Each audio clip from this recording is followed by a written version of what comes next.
E eu queria começar uma nova série, estava até com outro assunto engatilhado. Mas, irmãos, eu não sei a sua célula, mas a minha célula está recebendo muita gente nova, muitas famílias. E eu mudei, né? Eu quis falar um pouquinho sobre família, sobre relacionamento, para que a gente possa levar esse pensamento, esse estudo, para dentro das nossas células.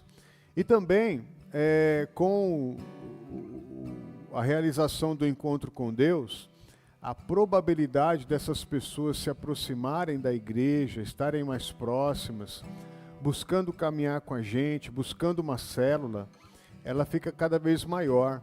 E o assunto que eu tinha pensado, esse assunto aqui não tem muito a ver com gente chegando na igreja. Eu preciso de uma coisa um pouco mais envolvente, né? E nada mais envolvente do que falarmos sobre família, sobre relacionamento, né? É um assunto que eu vejo sim ser muito importante para todos nós. E hoje eu vou falar, quando se fala de família e relacionamento, não vou falar sobre casamento, não fica exclusivamente sobre casamento, né? Não, porque isso é um assunto que a gente vai levar para a nossa célula. E na nossa célula nós temos pessoas casadas e pessoas que não são casadas. Então é um pensamento que possa servir para todos. Então serve para você também, serve para mim, serve para todos nós. Eu quero ler duas passagens bíblicas. Primeiro, quero ler Eclesiastes 4. Nós vamos ler do 9 em diante, que diz assim: é melhor ter companhia do que estar sozinho, porque maior é a recompensa do trabalho de duas pessoas. Se um cair, o amigo pode ajudá-lo a levantar-se, mas pobre do homem que cair e não tem quem o ajude a levantar-se. E se dois dormirem juntos, vão manter-se aquecidos. Como, porém, manter-se aquecido sozinho? Um homem sozinho pode ser vencido, mas dois conseguem defender-se. Um cordão de 3 dobras não se rompe com facilidade. Então esse texto é conhecido e ele é bastante usado. Não sei, eu acho que eu nunca usei, não me lembro. Mas ele é bastante usado em cerimônias de casamento. Porém, esse texto ele não é originalmente voltado para o casamento, mas sobre amizade, sobre aliança entre duas pessoas, sobre um compromisso, sobre um vínculo entre duas pessoas. Pode ser usado para o casamento, sim, mas também pode ser usado para amizade. E quero ler com vocês Gênesis capítulo 2, verso 18. Que diz assim: então o Senhor Deus declarou: não é bom que o homem esteja só. Farei para ele alguém que o auxilie e lhe corresponda. Esse texto eu já usei para casamento. E ele é diretamente falando sobre casamento. Mas eu quero destacar a primeira parte para aquilo que a gente vai falar hoje, que é: não é bom que o homem esteja só. Essa foi uma identificação que Deus fez e por isso ele tomou a decisão de chamar à existência aí uma auxiliadora que o corresponda. Hoje eu vou falar então sobre família e relacionamento, como atravessar fases difíceis da vida, dentro e fora do casamento, e a importância de termos alguém para enfrentar essas fases difíceis conosco. A pergunta então inicial é, assim, dias difíceis, irmãos, eles virão. Os dias difíceis são inevitáveis, eles virão, acontece. Tanto dentro quanto fora do casamento. A questão é, como nos prepararmos para esses dias difíceis. Os dias da queda, os dias do frio, os dias da luta, da batalha. Como que a gente deve se preparar para esse dia? Que forma nós podemos nos preparar para isso? Dentro da nossa casa, dentro da nossa família, dentro da nossa caminhada cristã, dentro da nossa igreja. Primeira coisa é que, pegando o texto de Gênesis, quando o Senhor fala a respeito de que não é bom que o homem esteja só, era um momento que o pecado ainda não havia entrado no mundo. O pecado ainda não havia encontrado brecha no ser humano. Então a gente poderia dizer que era um momento de uma comunhão íntima entre Deus e o homem. Era aquele momento em que o Senhor se revelava ao homem, todos os dias ao entardecer. Mas mesmo com essa revelação de Deus sobre a vida do homem, ele identifica que não é bom que o homem esteja só. E essa identificação, ela é muito importante porque ela fala a respeito de solidão. É como se Deus dissesse, não é bom que o ser humano viva solitário. O ideal de Deus, sem falar de pecado, irmãos, no momento de uma comunhão íntima, ele olha para o ser humano e diz, o ser humano, assim como Deus Pai, Deus Filho, Deus Espírito Santo, vive numa plena comunhão, olhando para o homem sozinho, ele diz, não é bom que o ser humano viva de uma forma solitária. Então esse é o primeiro ponto que eu quero pensar com vocês.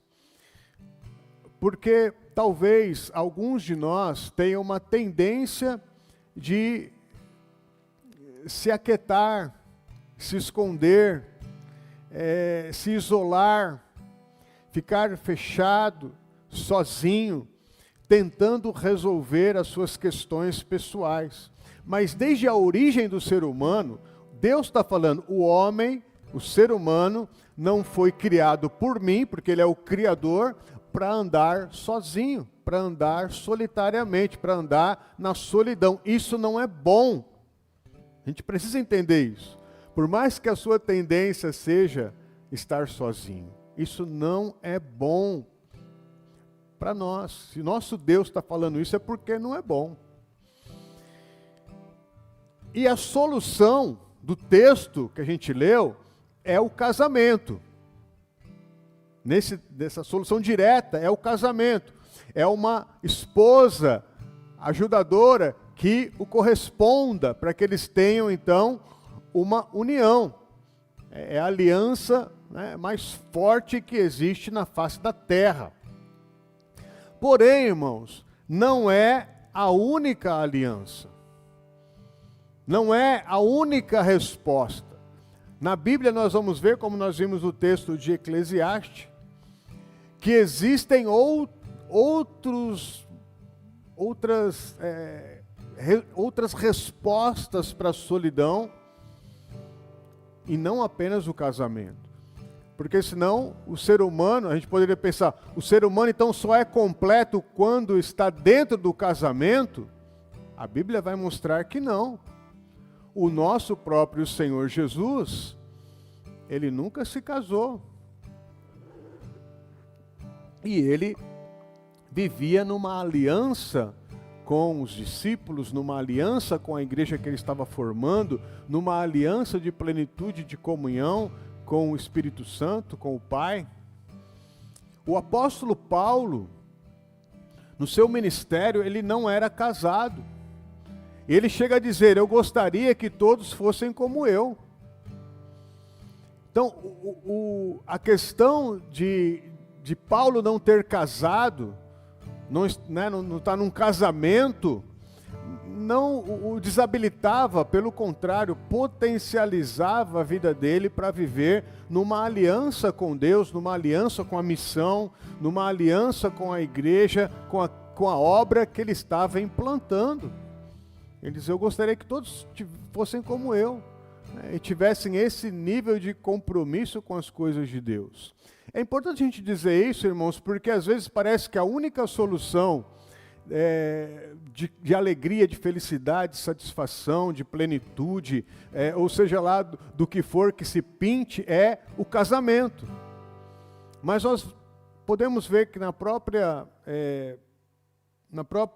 história bíblica, não é apenas o casamento, mas nós vemos vários exemplos de pessoas de Deus que não foram casadas e viveram o plano A de Deus para as suas vidas. É muito importante a gente falar isso, porque às vezes na própria igreja a gente parece que, a sociedade parece que é assim, né? Eu vou fugir da solidão quando eu conseguir me casar. Mas a realidade mostra que muita gente está muito solitária, mesmo vivendo dentro de um casamento. E muitas pessoas também estão vivendo numa plena comunidade, numa plena aliança, numa plena comunhão com a igreja, com a vida da igreja, não estando casado. É muito importante a gente entender isso, porque senão a gente pensa, eu não estou casado, então eu estou meio manco, né? Parece que eu não estou na plenitude de Deus.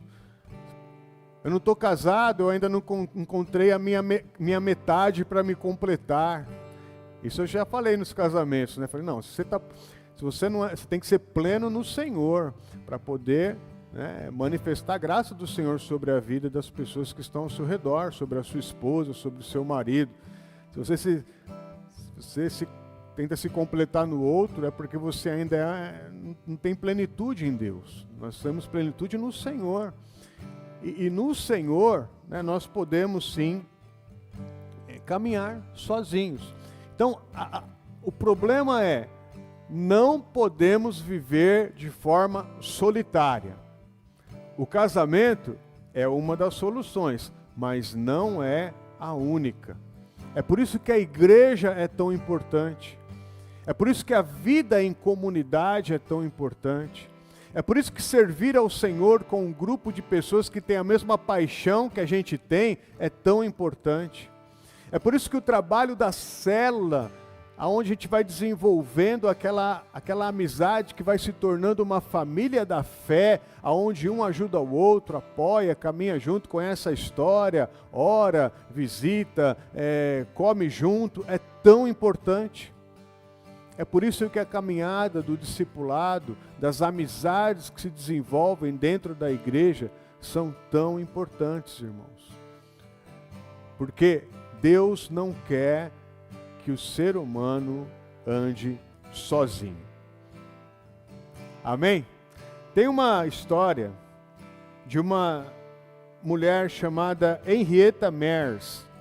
Ela era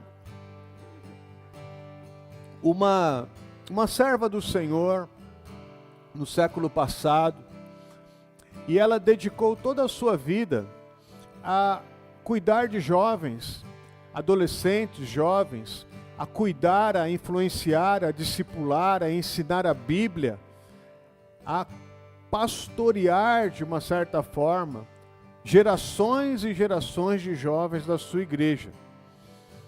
Ela, por exemplo, foi citada por Billy Graham. Ele disse, a Henrietta Mears me influenciou muito a ser apaixonado por Cristo e a amar a Bíblia. Ela influenciou muita gente durante a sua vida. Em algum momento da sua vida, já no final, né, alguém disse, e você nunca não teve seus filhos biológicos, não se casou, né? Como você se sente em relação a isso? E ela disse, Deus me deu dezenas de filhos espirituais.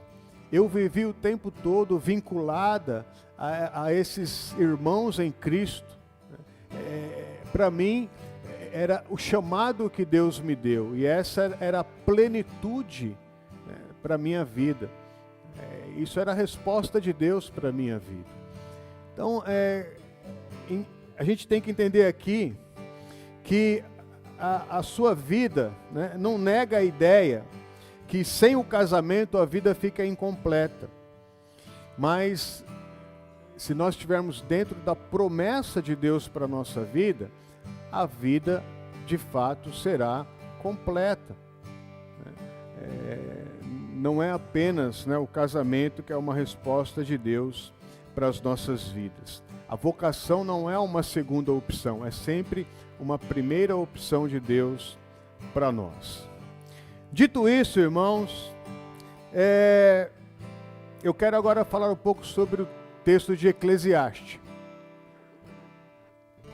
Em resumo aqui, não é bom que a gente viva só. Nós precisamos ter alguém sempre do nosso lado. Buscar isso, por mais que não seja a nossa característica. E isso pode ser dentro do casamento ou não.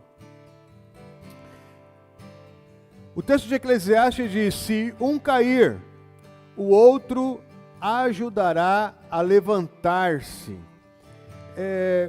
Qualquer aliança, irmãos, ela vai cumprir esta palavra aqui.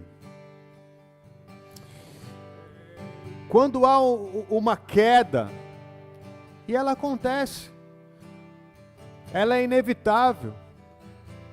Se nós estivermos caminhando juntos, alguém irá nos levantar. Se um cair, o outro ajudará a levantar. Como a gente precisa disso? Como nós precisamos dessas coisas? Qualquer um de nós pode enfrentar situações complicadas. Há alguns anos atrás, eu estava passando uma situação tão difícil aqui no nosso colégio. Eu estava no meu limite. Não aguentava mais a situação que eu estava enfrentando. E eu confesso para vocês que eu espanei. Eu subi aqui um dia e falei: estou fora, não falem mais comigo, não contem mais comigo, não tomo mais decisão, eu estou farto de tudo isso daqui, tá? Não quero mais. E saí. Então caí, desisti. E naquela situação, deixei todo mundo de cabelo em pé, né? Porque o pastor Marcelo desistindo assim, né? É complicado, né? Envolve muita coisa. Mas não tinha a ver com a igreja não, tá, irmãos? Era com o colégio. E aí, eu me lembro muito bem que o pastor Rubens, pastor Raul, foram me levantar. Foram atrás. Foram pegar um de cada lado e, você não pode desistir, você tem que estar em pé, você tem que continuar.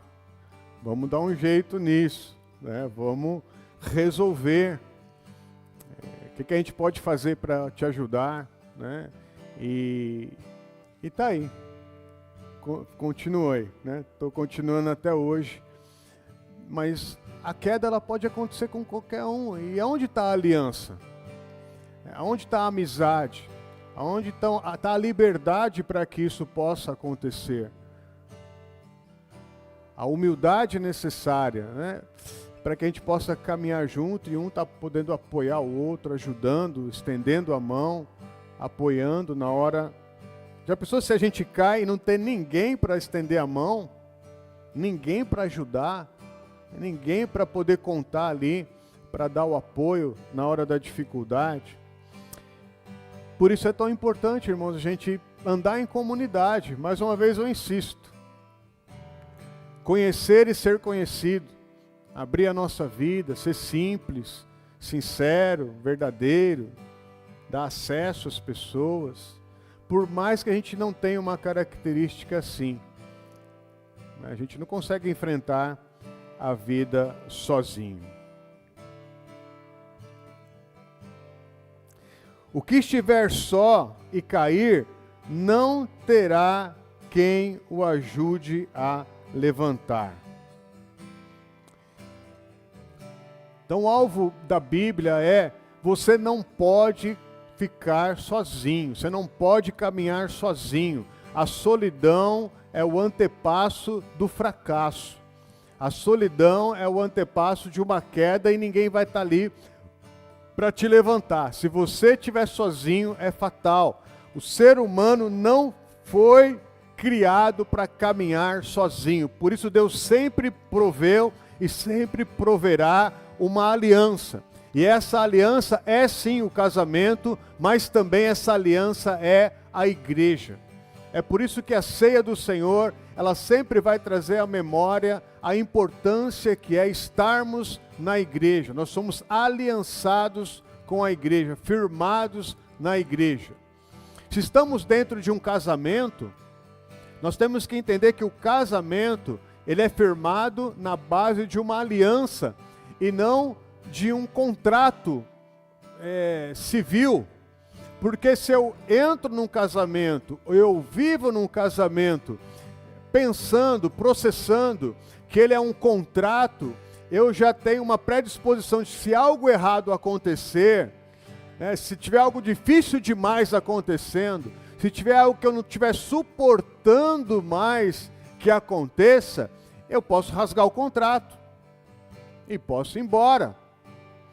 Mas quando eu entro no casamento entendendo que é uma aliança, a aliança é perpétua, é inquebrável, é inseparável, não tem início, não tem fim, é para sempre, é para valer, é algo sério.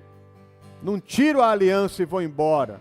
A aliança é para a vida toda, né? Na saúde, na doença, na riqueza, na pobreza, na juventude, na velhice, para sempre.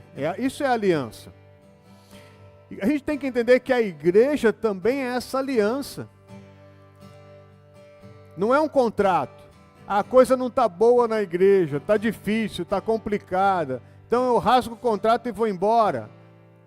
Não, a igreja de Cristo é uma aliança. Por isso que todo mês a gente tem que lembrar, na hora da ceia do Senhor, eu sou aliançado com essa realidade espiritual. Eu não posso sair daqui, porque estando aqui, se um dia eu cair, vai ter alguma mão vai se levantar, vai se estender para me ajudar a caminhar, para me fazer levantar, para me apoiar na minha dificuldade, na minha condição. Os termos da aliança têm que ser sustentados. Já imaginou? Você consegue imaginar Jesus tirando a aliança e falando assim: eu não quero mais vocês? Não, ele é fiel no termo da sua aliança. E do nosso lado, nós também precisamos ser fiéis nos termos da nossa aliança. Por isso o texto vai terminar dizendo que o cordão de 3 dobras, ele não pode ser quebrado. E está falando sempre de 2 pessoas, né? Quando um ajuda o outro, os 2 caminham juntos, os 2 vão juntos para a batalha, mas no final fala de 3, né? Do cordão de 3 dobras. Porque onde estão 2 ou 3 reunidos no nome do Senhor, ali Ele está. A presença do Senhor é garantida. Saber viver em comunhão é trazer a presença do Senhor para as situações da vida. Então, se a gente está falando de casamento, por mais que um homem e uma mulher tenham boa vontade para enfrentar os dias maus do casamento, é a 3ª dobra que é a garantia que esse casamento não vai ser quebrado. Se for uma dobra, pensa em... Essa é até a atividade. Eu vou explicar aqui a atividade do quebra-gelo, né? Pensa numa linha, né? Uma linha que você pega com as 2 mãos assim e você arrebenta. Você consegue arrebentar. Se você coloca duas linhas entrelaçadas, com um pouco mais de esforço, você arrebenta. Mas se você coloca 3 linhas entrelaçadas, você pode colocar lá o máximo do seu esforço, você não vai conseguir arrebentar aquela linha. A solidão é essa linha sozinha, solitária. Arrebenta fácil, irmãos. Quem está na solidão se arrebenta com muita facilidade. Talvez 2 seja um pouco mais difícil, mas as situações mais difíceis da vida, para enfrentar só 2 pessoas, pode se arrebentar também. Mas quando há a terceira dobra, que é a presença do Senhor, aí essa aliança, essa corda, ela se torna inquebrável. E a gente está aqui para buscar isso, pela fé. Quando 2 caminham juntos, o Senhor está presente, seja no matrimônio, seja nas amizades, seja nas nossas interações de cada dia. Tem uma história real de um homem chamado Robert McQuilkin. Ele foi um grande líder de uma aliança bíblica. Ele era o maior líder e um pregador que sustentava toda aquela estrutura que ele criou com o seu ministério durante 40 anos. Era um pregador muito importante, famoso, americano. Mas depois de 40 anos de ministério e também 40 anos de casamento, a esposa dele começou a ter um diagnóstico de Alzheimer. Isso no final dos anos 80.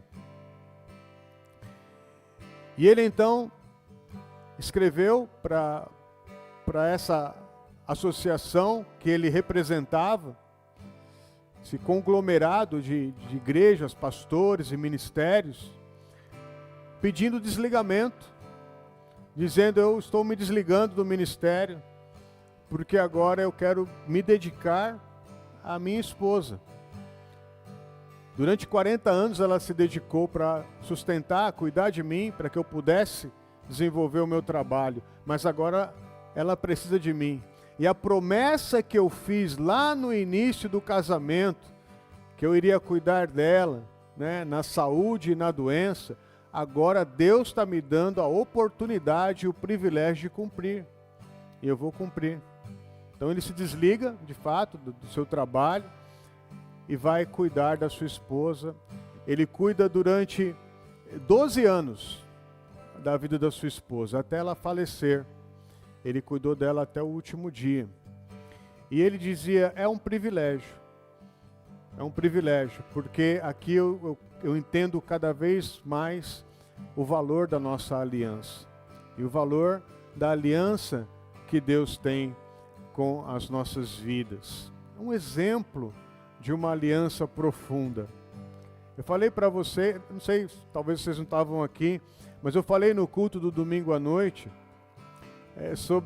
um pouquinho sobre isso, sobre a aliança que eu tinha com a minha avó. A minha avó faleceu sexta-feira. E há quase 58 anos atrás, quando eu nasci, ela era enfermeira no Hospital das Clínicas e ela estava na sala de parto, no meu parto ali, e praticamente me pegou no colo, logo quando eu nasci. Toda orgulhosa, eu fui o primeiro neto, mostrando para todo mundo lá no hospital, o primeiro neto que havia nascido. E todo mundo na família, assim, é até chato falar isso, mas todo mundo lá na família sabia que ela tinha ela amava todos os netos, mas sabia que ela tinha uma aliança especial comigo. Ela tinha algo especial comigo. Tanto é que ela ficou com demência, ela tinha 99 anos. E ela ficou com demência e as pessoas lá da casa que cuidavam dela falavam que ela falava sempre de mim, mesmo estando com demência. E todo mundo que ia visitar ela falava que o Marcelo sempre vem aqui. Então eu falava: então eu não preciso nem visitar, porque eu sempre estou lá. Estava lá, em algum canto da memória dela eu estava lá. E na sexta-feira eu fui cuidar dela, das 10 da manhã até as 6:30 da tarde. Eu fiquei do lado da cama dela, cuidando ali no hospital. só com cuidados paliativos, né? Porque ela, 99 anos, ela estava partindo. E eu segurei a mão dela, né, ali até o último suspiro, até ela parar de respirar. Eu fiquei ali do lado dela, segurando a mão dela, até o final. Uma aliança. Alguém estava ali com ela, levantando ali e entregando ela para a eternidade. Então, as alianças, irmãos, são muito mais superiores do que o casamento. Mas são vínculos entranháveis de amizade, de fidelidade, de amor, de compromisso. E isso deve ser alinhado tanto dentro quanto fora do casamento. Quantas pessoas estão casadas hoje e não tem um nível de aliança razoável? Por isso a gente precisa entender, não é bom que o ser humano viva só, que a gente possa encontrar um caminho para sermos aliançados. Eu poderia aqui dizer mais alguma coisa, mas eu creio que o Espírito Santo já tratou conosco hoje. Ninguém foi feito para ficar só. A promessa de Deus para isso é maior que apenas um anel no nosso dedo, mas é quando o nosso coração de fato se torna aliançado um com o outro. Vamos ficar em pé, nós vamos cantar uma canção.